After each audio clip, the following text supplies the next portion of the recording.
¿Qué onda, gente? ¿Cómo están? Pues bueno, de lo que nos toca hablar en esta nueva sesión es de diagnóstico radiológico y de características técnicas para poder emitirlo, para poder generarlo a partir de el estudio de datos sobre la semiotecnia y de el cómo comunicarme de manera correcta cuando hablamos de interpretación radiológica. Bien, para empezar con este tema, es importante decir que la interpretación radiológica requiere del adiestramiento y del dominio de la anatomía desde el punto de vista general. Si yo no conozco anatomía, es inviable, es complicado y es tormentoso intentar interpretar un estudio radiológico. Creo que si en este momento o hasta este momento del camino de este breve curso y del contenido que hemos estado llevando, del poco contenido que hemos estado llevando, has detectado fallas en la anatomía humana, creo que es momento de hacer un replanteamiento y regresar a temas de anatomía y pues vamos a continuar revisando. Anatomía es un tema o es una materia sumamente teórica que requiere definitivamente de tiempo de inversión. Entonces, complementar esta materia con la materia de anatomía, con lo que ya sabes o con lo que no sabes todavía, pero puedes aprender, es definitivamente la mejor estrategia o la mejor herramienta para poder darle continuidad a este curso. Entonces, bien, en el entendido de que todos estamos acá en un punto en donde comprendemos ya anatomía humana, cuando hablamos de interpretación radiológica, hablamos de que la interpretación radiológica me demanda que conozca aspectos como la forma, como el tamaño, como los bordes, como el número de componentes óseos o estructuras viscerales, origen etiopatológico de las lesiones, posibles efectos generadores o etiológicos de las lesiones, componentes propios y técnicos de las imágenes como la densidad, la localización, la división, la forma. En general, cuando hablamos de interpretación radiológica, hablamos de una serie de componentes que se integran en uno mismo y nos generan o nos arrojan lo que se conoce como diagnóstico radiológico. Es importante entonces que cuando yo evalúe un estudio radiológico, tome todo esto en cuenta, todo lo que en tu pantalla está presente. De primera instancia, cuando uno empieza a estudiar temas de imagenología y radiología, es de pronto complicado. La primera vez que nos enfrentamos a un estudio radiológico, es un tanto complicado el intentar llegar a conclusiones y el intentar encontrar hallazgos. Para hacerte la vida un poco más fácil, te voy a platicar sobre una forma de interpretación que desde mi punto de vista es sumamente sencilla y por lo menos a mí cuando empezaba en estos temas me simplificó, digamos, un poco la vida y el aprendizaje de interpretación radiológica, que es un acrónimo que corresponde al ABCD. El ABCD, que aparece ya en tu pantalla, es un acrónimo que nos permite identificar las diferentes características que vamos a evaluar del estudio radiológico a partir de su revisión. Este acrónimo inicia con la A, la cual hace referencia a la alineación de los componentes anatómicos que estamos evaluando. Le sigue la B, que la B hace referencia a los huesos. Te preguntarás por qué B, si es acrónimo. En realidad es B, porque el acrónimo es en inglés. Entonces, haciendo la traducción de huesos a bones, queda perfecto la simplificación del acrónimo. En el tercer punto, encontramos el C, que el C nos habla especialmente de los contornos. Los contornos, lo mismo de las diferentes estructuras anatómicas que vamos a estar evaluando.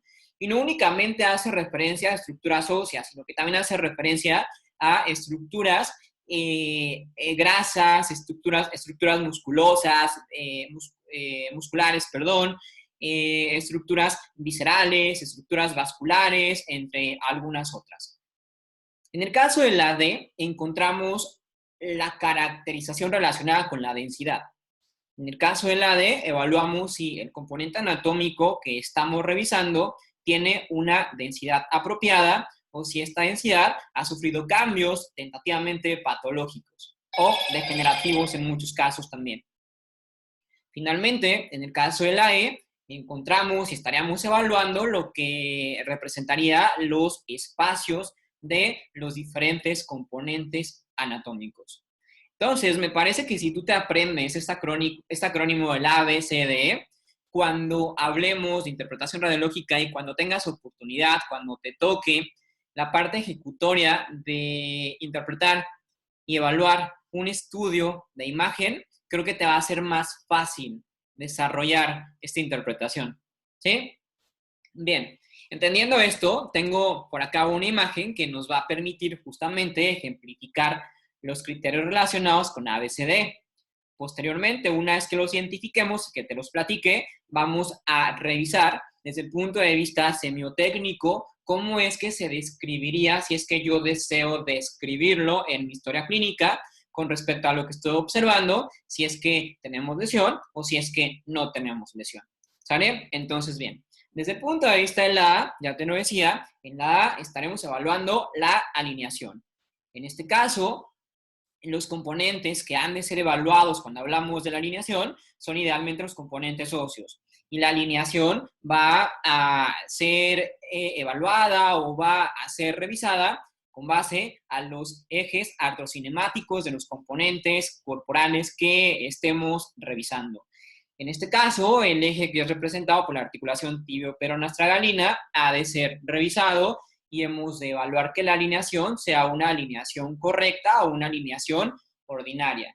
Lo mismo, el resto de los componentes óseos habremos de revisarlos para evaluar posibles desajustes relacionados con los ejes biomecánicos de, en este caso, el componente articular del tobillo.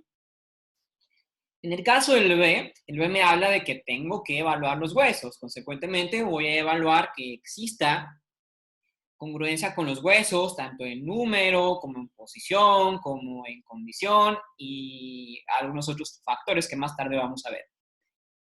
En este caso, debo evaluar a los huesos de uno en uno o los debo de revisar por componentes unitarios para posteriormente hacer un componente general. De entrada, en esta imagen, que es una imagen de tobillo, que el estudio, no lo dije, lo digo ahora, el estudio es una RX simple en su forma AP y lateral o anteroposterior y lateral, en donde observamos a la articulación de tobillo. En la articulación de tobillo observamos huesos como la tibia, observamos huesos en la parte posterior como el peroné, observamos al astrágalo, observamos al calcáneo, observamos al navicular, observamos las cuñas y observamos de forma superpuesta, no evaluables o no 100% evaluables, algunos huesos del metatarso. En ese sentido, estoy evaluando huesos y estoy revisando que los huesos existan o pues, estén presentados en forma, situación, condición y espacio. ¿Sí? Bien. En el punto número 3, que es ya especialmente el asunto de los contornos, voy a evaluar que todo el periósteo de todos los componentes óseos esté respetado. Especialmente esta letra C, esta caracterización de los contornos, nos va a permitir indagar y llegar a conclusiones sobre posibles fracturas. Cuando hablamos de fracturas, cuando buscamos o tenemos diagnósticos presuntivos de fractura de algún hueso específico, evaluar el contorno es imprescindible porque es el elemento que me va a arrojar el resultado y que me va a asumir que estamos frente a una fractura. ¿Sí? Entonces los contornos son definitivamente útiles para hablar de fracturas. Los periósteos del hueso, de los huesos en general, han de evaluarse de forma unitaria, como lo hice en el caso del componente B de los huesos, en donde voy a identificar primero los perímetros o los contornos o el periósteo de la tibia, posteriormente el peroné, luego el astrágalo, luego el calcáneo y así sucesivamente. ¿Sí? Lo repito y lo repito porque lo vamos a estar viendo un poco en la parte práctica. Los contornos son idealmente para fracturas. Ojo, para fracturas, porque luego de pronto hay algunos términos que no están referenciados de manera adecuada y que expresan que pueden llegar a existir fisuras, astillas o cosas extrañas, caracterizaciones o situaciones que realmente no existen. En la literatura, el nombre correcto es fractura y es fractura, hasta ahí. Hay obviamente diferentes tipos de categorizaciones y clasificaciones de la fractura, en donde podemos observar o podemos estar presente ante fracturas espiroidales, fracturas cabalgadas, fracturas conminutas, fracturas explosivas, fracturas sin desplazamiento, fracturas en tallo verde, etc, etc, etc, etc. Hay una gran enormidad, una gran variedad de fracturas, pero no deja de ser fractura, ¿me explico? Entonces, vamos borrando un poquito esos conceptos obsoletos que en algunas ocasiones se siguen todavía mencionando o se sigue haciendo referencia a ellos. Bien, pasando del C y llegando al E, en el E tenemos invariablemente que evaluar los espacios. Estructuras como por ejemplo de la columna cervical, columna dorsal o columna lumbar o cadera, por ejemplo, me pueden arrojar datos sumamente relevantes relacionados con el criterio E, con los espacios, especialmente cuando hablamos de lesiones relacionadas con discopatías o lesiones relacionadas con artropatías. Definitivamente el criterio E es un criterio sumamente útil para cuando hablamos o para cuando intentamos buscar o indagar sobre patología de tipo artrocinemática o de tipo articular. Finalmente, perdón, creo que me brinqué el D. No, se me fue el rollo. Cuando hablaba de este tema, hablaba especialmente de E. Me regreso. Al hablar del D, que es el que me queda pendiente, el D me expresa, especialmente, ya lo decíamos previamente, no te vas a confundir, sígueme, sígueme, sígueme. El D nos habla o nos expresa especialmente criterios de densidad.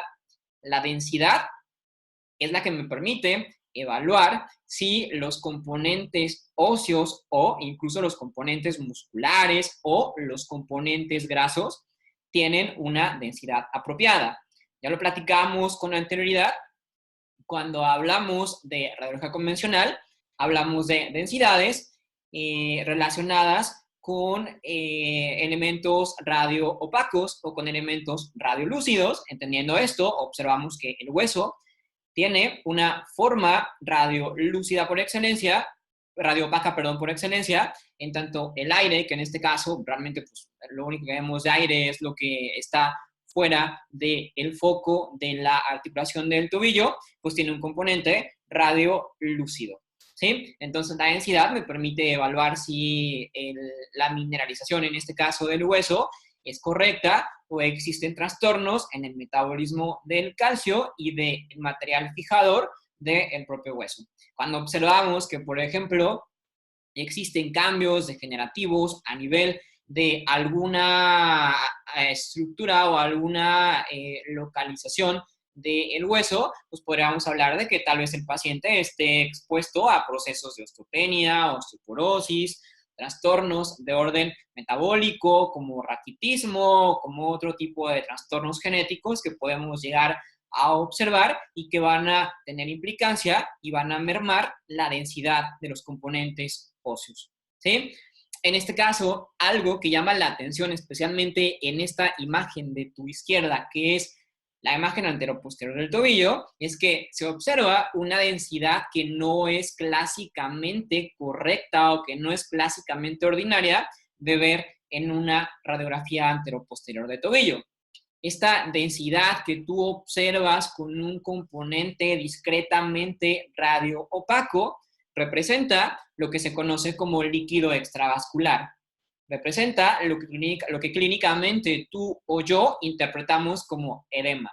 Y entonces el edema va a ser producido a partir de un mecanismo de lesión específico, que en este caso ahorita vamos a ver cuál es. ¿Sí? Entonces, bien, ya una vez que entendiste esto y que pudimos hacer la relación de los criterios A, B, C, D, E, vamos a pasar a la parte de cómo lo describo o cómo lo señalo desde el punto de vista semiotécnico cuando lo voy a referir en mi historia clínica o cuando simplemente le voy a presentar al paciente a alguien y quiero hacer una presentación de manera correcta, de manera técnica y con un sentido profesional.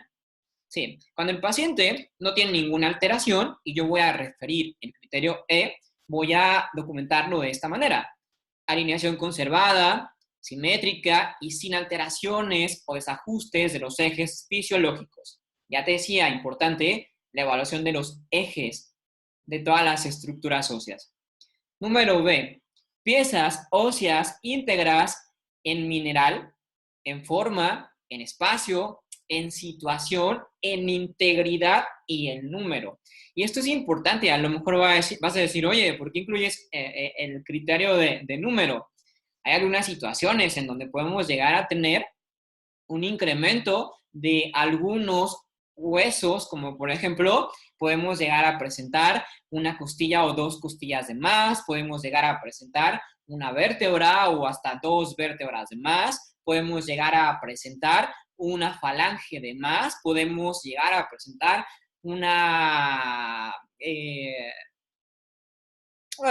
fundamentalmente son como las estructuras o como los componentes óseos que más se pueden llegar a mutar y que más se pueden llegar a presentar y que cuando estamos frente a una situación o una condición como esta, pues bueno, hay que referir que existe una falange de más o que existen dos costillas extra o que existe una vértebra lumbar adicional. ¿Sí? Por eso es importante hablar justamente del número.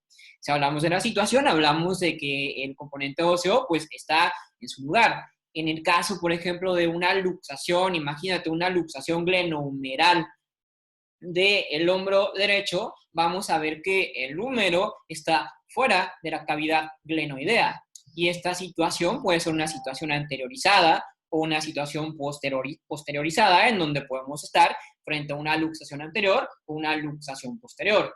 Y en ese caso, entonces, la cabeza humeral no va a perpetuarse en situación correcta. ¿Sale? Cuando hablamos de forma, hablamos de que algunos huesos o algunas estructuras de pronto pueden llegar a cambiar su forma. Si hablamos, por ejemplo, de lesiones relacionadas con artritis reumatoide, artritis gotosa, lupus eritematoso sistémico, enfermedades especialmente de orden inmunitaria que puedan llegar idealmente a comprometer componentes articulares, podemos ver que la forma cambia, que la forma sufre cambios crónico-degenerativos y observamos formas no convencionales, ¿sí? Lo mismo pasa, por ejemplo, en un pie, en un calcáneo, para ser concreto, lo mismo pasa en un calcáneo, en donde el paciente desarrolla fascitis plantar, no es tratado de manera adecuada y de forma convencional,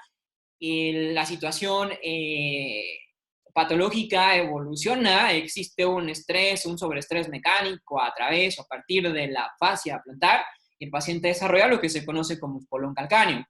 Vamos a estar viendo entonces en una radiografía lateral de calcáneo que el hueso, que este componente está presentando una modificación en su forma, en donde vamos a observar lo que se conoce de forma coloquial como una cresta de gallo, que está representando lo que de manera formal y profesional se conoce como espolón calcáneo. Entonces, a esto me refiero cuando hago referencia a que hay que establecer toda la caracterización general del hueso en este punto, en el punto B.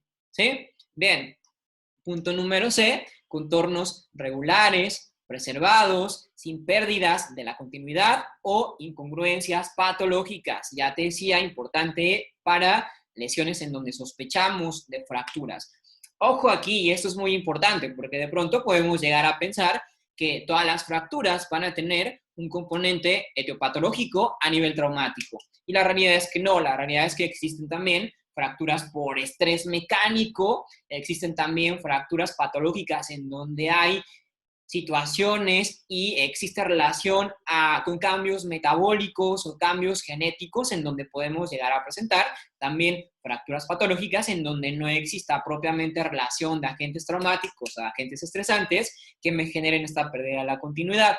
Entonces es importante definir que no todas las fracturas que el paciente pueda llegar a tener y que no todas las pérdidas de la continuidad van a tener relación con eventos traumáticos o politraumáticos. ¿Sí? Bien, en el caso del AD, densidad respetada o normodensidad. Creo que queda claro, o el componente del AD es una caracterización sencilla de comprender y de entender.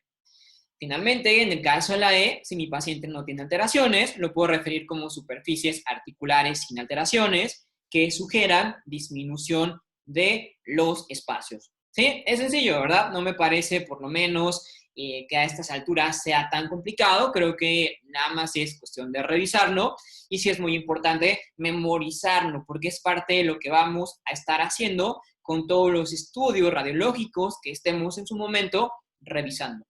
¿Sale?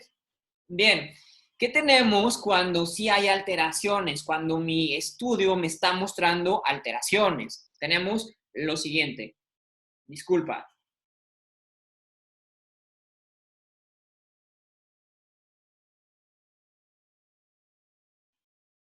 Estoy tomando té.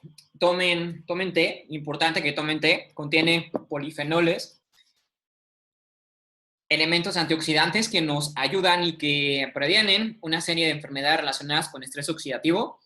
Luego hablaríamos de eso, luego vamos a hablar de eso en su momento en otra materia. Bien, regresando a esto, ¿qué observamos cuando, cómo lo escribimos más bien, perdón, cuando el paciente sí presenta alteraciones? Bien, en el criterio A, encuentro discrepancia en la alineación y situación postural tendiente a escoliosis, en el caso, por ejemplo, de raquis o de componentes vertebrales. Encuentro discrepancia en la alineación o situación postural de la cadera, por ejemplo, expresándome u observando un coxovalgo. Cuando existe compromiso de la rodilla, a lo mejor esta alineación me representa un genovaro o genovalgo. Cuando existe alguna desalineación en la columna o en el raquis, pues podemos también estar presentes ante inclinaciones laterales, lateral derecho, lateral izquierda, o podemos también observar desplazamientos anteriores o posteriores cuando hablamos de luxaciones o cuando hablamos, por ejemplo, también de alguna vasculación pélvica anterior o vasculación pélvica posterior, perdón. Cuando hablamos de la B, en la B, ya lo decíamos, como hablamos, estamos hablando especialmente de los huesos, pues bueno, podemos referir como que la pieza ósea presenta alteraciones en la forma y en la mineralización. Ya lo hablamos previamente, también podemos hacer referencia a que puede llegar a presentar alteraciones en la situación, en la condición, en el número, etc. En el caso de la C, haciendo referencia a una fractura, pues bueno, podemos decir que existe pérdida de la continuidad en la superficie anterolateral del tercio medio, que sugiere trazo de fractura. Es importante establecer este punto, ¿sí? Es importante que si yo voy a escribir que existe una pérdida de la continuidad, esté escribiendo y esté señalando la zona específica en donde la pérdida de continuidad se está observando, ¿sí? Entonces, importante también, ya lo decía, si conozco anatomía, debo de conocer entonces también de localización anatómica o de estructuración anatómica, en donde debo de conocer que los huesos largos presentan una zona diaficiaria en la parte central y que en las partes distales los huesos largos presentan una zona epifisiaria y que lo mismo los huesos largos se pueden dividir en un tercio proximal, en un tercio proximal, tercio medial o un tercio distal. Entonces, este tipo de situaciones o este tipo de cosas técnicas, debo previamente ya saberlas para poder obviamente hacer descripciones de forma correcta. ¿Sí? Bien, en el caso de la densidad, podemos referir que existe una densidad ósea disminuida a nivel de tercio medio o a nivel de tercio distal o a nivel de zona epifisiaria, o si quiero ser un tanto más específico, a nivel de zona condilar izquierda, zona condilar derecha, o puedo llegar a ser tan específico como yo pretenda o como yo quiera. Y finalmente en el caso de la E, en la E lo voy a referir como que encuentro espacios articulares incongruentes con proximidad articular lateral interna. Estoy haciendo referencia, en este caso, por ejemplo, tal vez a una rodilla en donde los espacios de la rodilla no están siendo respetados y encuentro que existe un cabalgamiento sobrenatural o que me esté generando un sobreestrés ante la meseta tibial. Y en este caso estamos hablando de que especialmente el espacio que está siendo comprometido es el espacio de la rodilla a nivel lateral interno. Entonces, repito, hay que ser muy específicos cuando hablemos de cada uno de los criterios. ¿Sí? Entonces, bien, ahora sí, haciendo referencia a esta imagen que te ponía, ya te decía previamente, es una RXAP y lateral de rodilla, vamos a hacer una evaluación. Vamos a hacer una revisión para que te des cuenta si de verdad aprendiste o nada más me estuviste escuchando hablar y hablar, hablar y generar choro y ni siquiera llegaste a comprender nada. Entonces, vamos a darnos el tiempo, voy a darles unos segunditos, unos 30 segunditos para que evalúen esta radiografía y lleguen a conclusiones para que me intenten emitir un diagnóstico radiológico. Igual, tú puedes ponerle pause a este video, tomarte tu tiempo, hacer tu descripción radiológica y posteriormente compararla con lo que yo a continuación te voy a comentar al respecto.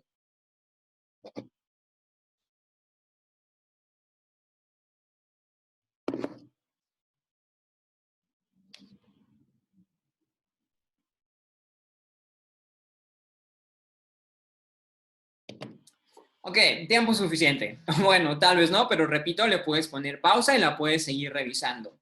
Bien, ¿qué tenemos o cómo describiríamos esta imagen radiológica a partir de lo que estamos observando y qué diagnóstico estaremos obteniendo de este estudio? Bien, mi reporte es este. Primero, antes que nada, se presenta RX, API lateral de tobillo por traumatismo de mecanismo de torsión, ¿sí? Esto es, pues bueno, básicamente importante o tal vez nos resulta relevante para saber más o menos qué buscamos, ¿no? En el caso de, aquí me comí una A, es una P, perdón, que representa el AP para que, pues bueno, lo completes y no vaya a haber error o no vaya a haber duda. Para hacer la evaluación, entonces, vamos a empezar, para hacer esto un poco más didáctico y que lo puedas relacionar y que lo puedas entender muy fácilmente y que seas un experto rápidamente, señale los criterios ABCD con diferentes colores y los vamos entonces a relacionar con la descripción que está también ya coloreada en tu pantalla. Entonces, bien, con amarillo vamos a ver lo que corresponde a la A, con azul vamos a ver lo que corresponde a la B, con verde vamos a ver lo que corresponde a la C, y aquí me comí un poquito, pero ahorita te voy a explicar. Con rosa vamos a ver lo que corresponde a la D, y con con cafecito vamos a ver lo que corresponde a la E. Entonces, bien, A, encuentro tobillo izquierdo con alineación conservada, sin deslizamientos o incongruencias. B, tibia, peroné, astragalo, calcáneo y navicular íntegros en mineralización, en forma, en tamaño e integridad. C, contornos regulares, sin pérdidas de la continuidad o trazos que sugieran fractura. D, densidad ósea respetada. Ojo aquí, moderado aumento de la densidad hídrica por aumento del volumen extravascular. En cristiano, y desde el punto de vista clínico, edema. Finalmente, espacios articulares congruentes y sin disminución aparente. ¿Sale? Ese es mi reporte, el reporte de lo que acabo de revisar, de lo que acabo de ver. Diagnóstico imagenológico, datos clínicos, datos radiológicos que sugieren esguince de tobillo izquierdo. Importante, a correlacionar con la clínica. Y esto es muy importante, es muy importante, porque de pronto hay algunos laboratorios de diagnóstico que te mandan ya el resultado y el diagnóstico radiológico para que tú simplemente pongas tu disco, abras tu sobrecito y observes lo que ya previamente se identificó y te dan el diagnóstico ya prácticamente generado. Eventualmente, siempre que te mandan un diagnóstico, te colocan el diagnóstico radiológico que está observando, pero siempre te sugieren que lo correlaciones con la clínica, porque ya platicaba de esto previamente. Los estudios de diagnóstico son únicamente confirmatorios, no son iniciales, y quiero que te lo lleves para siempre, ¿sí? Muchas de las veces, o en muchas de las situaciones, especialmente, por ejemplo, para hablar de esguince, el fisioterapeuta o quien se dedica al estudio del aparato locomotor no necesita un estudio de imagen para hacer un diagnóstico de esguince, ¿sí? Un buen fisioterapeuta, un buen médico rehabilitador, un buen traumatólogo, no necesita realmente de un estudio como el API lateral de tobillo o como el API lateral de muñeca para determinar que existe o no un esguince, ¿sí? El esguince tiene un origen y tiene una relación con el diagnóstico muy clínica. Las pruebas de cajón, las pruebas funcionales, la evaluación, la anamnesis, la historia clínica, la entrevista, nos va prácticamente a expresar y a bofetear con el diagnóstico de esguince de tobillo o esguince de algún otro componente articular. Entonces, realmente los recursos de imagen son únicamente confirmatorios. ¿Qué quiere decir? Si yo entonces sospecho que mi paciente tiene esguince, no le pido un estudio de diagnóstico, la realidad es que lo vas a pedir si es que estás sospechando de algo diferente o de alguna situación asociada. Si el impacto, por ejemplo, si el mecanismo de torsión fue un mecanismo excedente o fue un mecanismo muy exacerbado, o tu paciente, por ejemplo, tiene, imagínate, no sé, algún grado de obesidad importante, obesidad grado 2, grado 3, y el mecanismo es un mecanismo, o fue un mecanismo muy tormentoso, muy tortuoso, y tu paciente presenta clínicamente un edema manifiesto que está comprometiendo tanto a pie como a tobillo y no es capaz de soportar la propia carga de su peso corporal y bla, desde el punto de vista clínico, pues a lo mejor sí, bueno, lo voy a pedir porque tal vez sospeche fractura o porque tal vez sospeche alguna ruptura total de algún componente ligamentario, como tal vez el ligamento peronostragalino anterior o ligamento peronostragalino posterior o ligamento deltoideo o lo que se te ocurra, y a lo mejor estoy pensando que hay compromiso de estos elementos y a lo mejor el estudio de imagen pues me puede funcionar para darme una idea sobre el panorama general. Al final, recuerda que especialmente los estudios de imagen de radiología simple, pues no me permiten ver componentes blandos, no me permiten ver realmente ligamentos, no me permiten ver realmente tendones, no me permiten ver realmente músculo, pero sí me permiten evaluar situaciones relacionadas con la alineación. Y a lo mejor si yo estoy observando un desplazamiento excesivo del peroné que esté superior a 10 mililitros, a 10 milímetros, perdón, pues bueno, voy a suponer que posiblemente el ligamento peronostragalino anterior sufrió posiblemente una ruptura en más del 50%, hasta una ruptura total, y entonces sí, ya podemos hacer uso de otro estudio radiológico, que sería la resonancia magnética nuclear, para tener diagnósticos confirmatorios. Sí, pero repito, todo es de uno en uno, todo es de escalón en escalón. Lo que un escalón no me resuelva, me paso a otro escalón. Esto es, si la clínica, las pruebas funcionales, la entrevista y todo este tipo de cosas que suelo hacer con el paciente, cuando genero la evaluación funcional, no me dice nada o me deja dudas, paso a la radiología simple. Si la radiología simple me expresa situaciones que me generan duda y no termina de ser confirmatoria, paso al siguiente estudio que me pueda resolver tal vez la duda que me está generando estragos, ¿sale? Entonces, es importante eso, es importante entender eso sobre el diagnóstico radiológico o imagenológico. Y pues bueno, de momento, en relación a este tema, es todo. Estoy al pendiente nuevamente de las dudas y de cualquier situación que me quieras preguntar o que quieras que resolvamos. Entonces, quédate pendiente en la siguiente charla que muy pronto estará disponible para ti. ¿Sale? Nos estamos viendo entonces.